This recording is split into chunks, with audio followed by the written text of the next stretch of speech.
I will be briefly talking on the uses of technical textile in the Indian Navy. Ladies and gentlemen, I intend covering my presentation under the heads flashed on the viewfoil. As far as the organization concerned, the most important directorate which deals with procurement of the clothing items is Directorate of Clothing and Victualling. The senior most logistics officer in the Navy is Controller of Logistics, assisted by Assistant Controller of Logistics. The Directorate of Clothing and Victualling at Naval Headquarters deals and manages the entire clothing inventory in the Navy, right from conceptual level till the time the item is developed and declared as free flow and the bulk procurement is undertaken. As you all must be aware, the Navy is concentrated at three commands: Western Naval Command at Mumbai, Eastern Naval Command at Vizag, and Southern Naval Command at Kochi. Other than these commands, we have concentration of Navy in the form of major establishments at Calcutta, Chennai, Jamnagar, Lonavala, Indian Naval Academy at Azimala, Karwar and Port Blair.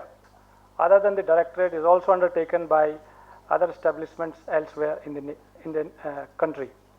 I'll continue till the time these slides resume. The clothing items are used in the Navy by all the officers and sailors. Also the civilian, we have a large workforce of civilians employed at naval dockyards, base victualling yards, material organizations and in the establishments and headquarters who are also entitled for clothing. Gentlemen, now the most important part of my presentation starts, and I think the slides have also started coming up. The uses of protective textile in the Navy. The presently in use, we have fire retardant action overall used by all personnel in the Navy. The main material is viscose and aramid in ratio of 50% each, and around 70,000 pairs are procured annually. We have disposable garments consisting of shirt and shorts used by submariners, a total cotton material. The life of the disposable is 1 day. The procurement is around 10,000 pairs in a year, since it depends on the deployment of submarines.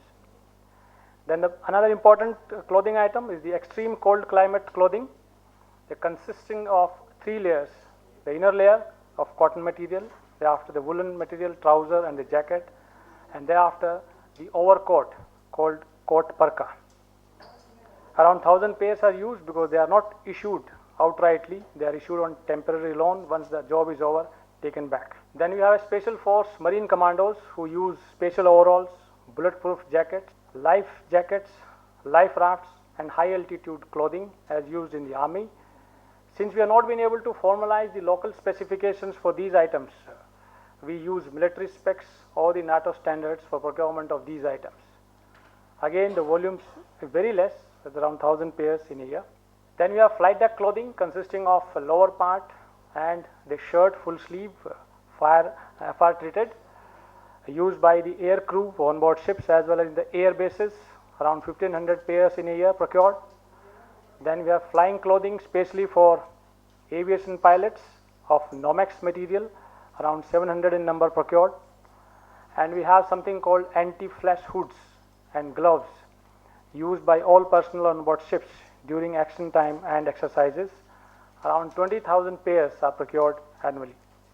Gentlemen, presently the Directorate of Clothing and Victualling is involved in upgradation of specifications for certain items, and one of them is rain suit. The present rain suit is rubberized material, heavier in weight and not comfortable. Therefore, we are looking for a lightweight, non-rubberized synthetic cotton fabric material with better breathability and perspiration management.